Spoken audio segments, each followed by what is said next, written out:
Hi, everyone. So this is going to be our last lecture, our third one on NEPA, and we're just going to cover some loose ends here.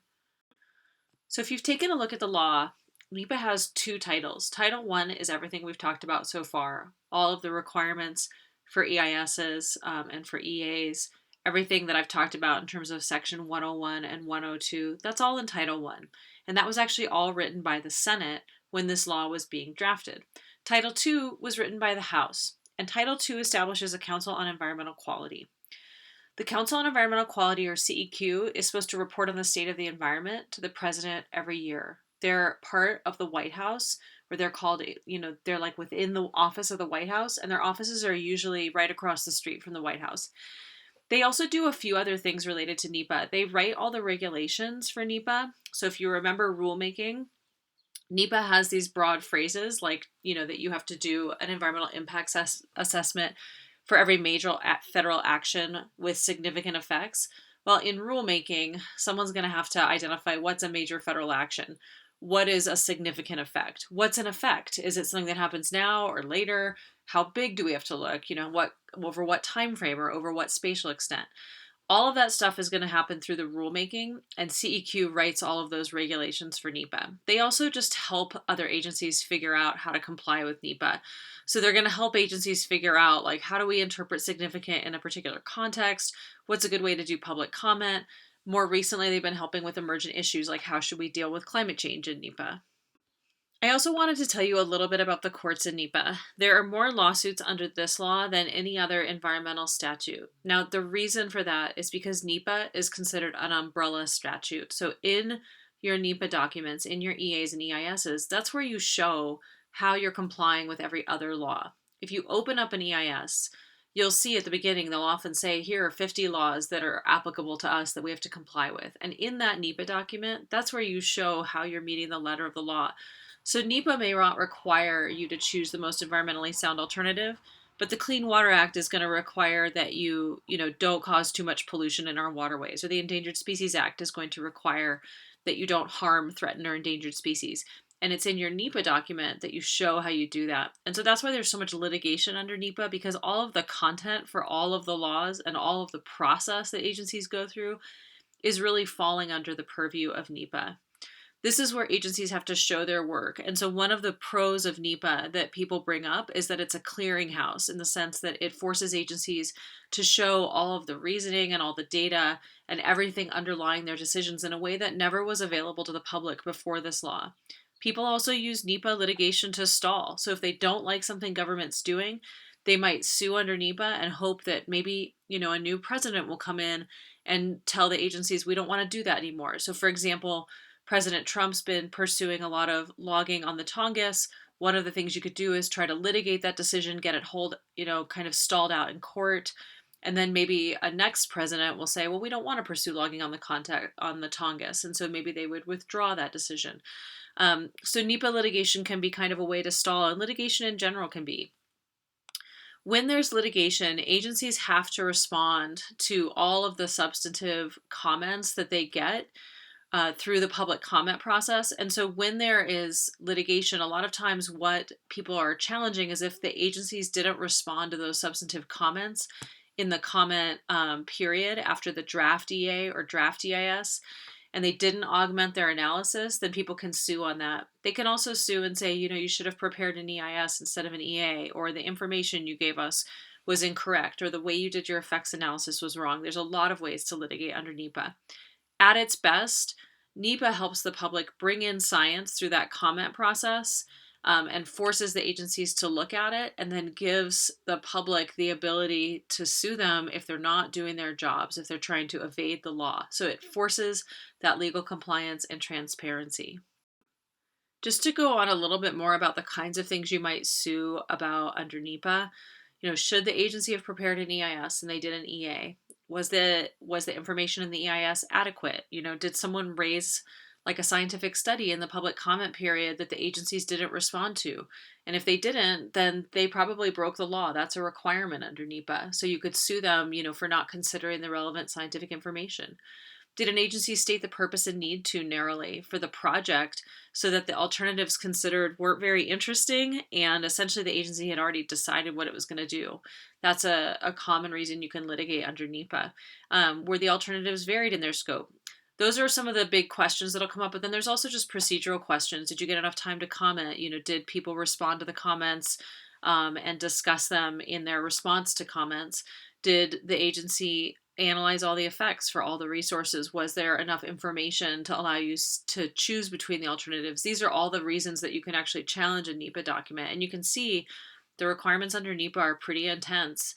And there's a lot of ways you could poke holes in a NEPA document, so it sort of explains why this is one of the most litigated statutes. NEPA is really the heart of environmental planning in the United States. And, I feel like when people meet NEPA, they're kind of like disappointed in what it has to offer because it doesn't have more substantive requirements. But as you get to know NEPA and you see it in action, you start to see that it's actually got like a lot of hidden power. And it's been copied in a ton of other countries and in most states. So most states require their state level agencies to go through a similar process. So, for example, if like the Colorado Department of Parks and Wildlife was going to do something like, introduce some sort of predator control program, they would have to do our own Colorado version of NEPA to analyze the impacts of that. And so a lot of states have copied this in many countries because it's a powerful statute. It really marks the modern environmental movement in the US. And the intent behind NEPA is to promote environmental values, environmental protection by forcing agencies to think about what they're doing and to disclose it to the public. A lot of research has been done on the intent that was built into NEPA, and what people have found is that different members of Congress had different intents. Some really thought there'd be a lot of power in looking at alternatives and kind of comparing different options. Some really wanted to see agencies use high quality science and force them to bring that in. Some people wanted to really force the agencies to think about the environment and to hire people who could help them think about the environmental effects of their actions, diversifying their own workforce and their own thinking. Some people really believed in the public process and the power of transparency and making sure that the public could bring forward science and force the agencies to respond to it. I just want to remind you, though, that the public process is there to bring the agency's substantive comments. And if the public comments on science that the agencies have missed, the agencies have to incorporate that. But if the public says, we just don't like what you're doing, that's fine. It's not a vote under NEPA. That's just sort of the agency's information that they'll get, but they can just say, thank you for your comment. So it's really substantive comments that the public brings that make a difference under NEPA. One of the things I'm going to ask you, and we'll try to talk about this during class, but I'm also going to ask this as part of your midterms, are what are the pros and cons of NEPA? And so this is a good time to, after I'm done with this slide, just pause this and take some notes and think, what are the benefits of NEPA and where is it weak? And when you think about where it's weak, anytime you're thinking about public policy and where it's weak and you're not happy with it, you have to think, okay, well, what would I do to improve it? Because often it's really difficult to figure out how you would write a better law. So I want you to think about, what do you think are the pros and cons? What's the value of all this information? If every EIS costs at least $1 million, is that worth the public money that goes into these decisions? Would you change the law if you could? What about, the value of involving the public, making the workforce more interdisciplinary, getting all this information into the hands of the public, making sure that the agencies show how they've complied with other laws? But then what about the fact that you don't have to choose the most environmentally sound alternative? Or what about the fact if like 90% of the public comes back and says they hate your project, but it's not illegal, you can still do it anyway? Does that sort of like make the public feel like they're being heard and then in the end they're not? And, what does that do for sort of a sense of public involvement and responsibility? So give some thought to this, write down some notes. This is something you'll want to be able to respond to on your midterm. Take a little time also to just think about and remember where the public gets to participate. So, where in the process do they get to participate? I will mention that the rise in categorical exclusions has been criticized because it doesn't allow a lot of public participation. So I think I probably already told you that over half of the decisions the Forest Service makes are made through categorical exclusions. And so that's, all these decisions they're making that the public doesn't get to be involved in, but it also speeds up the process, if we're trying to thin forests and reduce fuels. Where does the public participate in NEPA? There's really three places. The agency is going to put out their purpose and need for the project. So they'll say, here's the purpose for our project, here's why we need to do this. And then they go out and do scoping, and that's where the public gets to make some comments about what they think about the project. So that's the first place. And then they get to write comments back to the agency or submit comments after that draft EA or EIS comes out. But again, that's considered kind of a reactive participation. They get to comment on the information that's in there.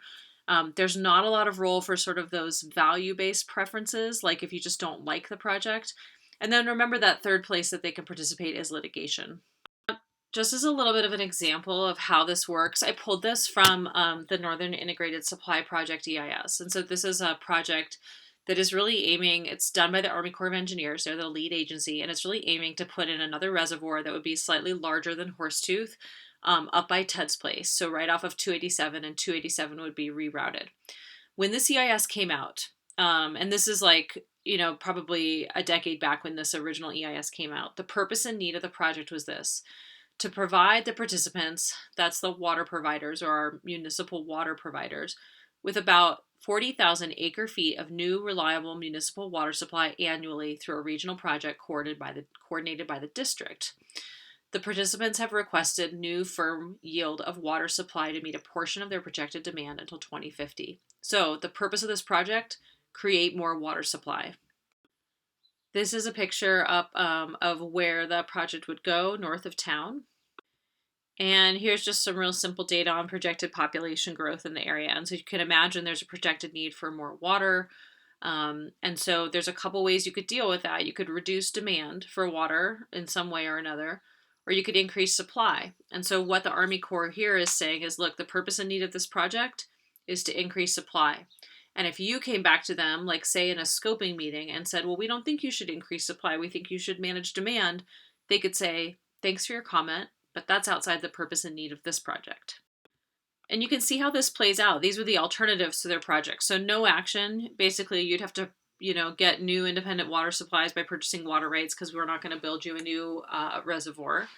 The proposed action: build the Glade Reservoir, which will, also include this other reservoir, the Gailton Reservoir.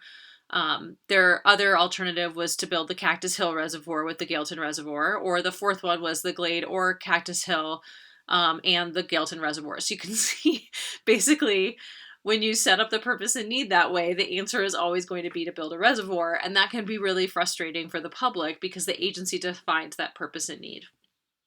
I thought you guys just might find this interesting from like the Save the Pooter Coalition. They were saying on that draft EIS, we want to see a full analysis of the role water conservation and efficiency improvements could play on the demand side. And so they forced some of that to go in the analysis so that the Army Corps would have to present that information to the public. They wanted better science on existing populations and future growth and land use planning. And they wanted the Army Corps to look at the cumulative effects of regional development. They wanted a careful examination of ag water transfers as a potential supply source. And that's something that you guys could look into if you wanted for a poster project. Here's some other stuff Save the Pooter brought up.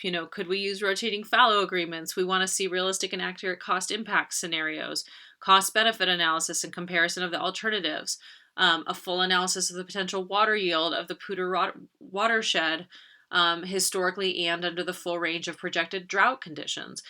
So what's interesting here is people get really frustrated by NEPA, but I think it's important to recognize that it's also a really valuable place where the public can speak up for their interests and force the agencies to do this kind of scientific analysis and bring this information forward.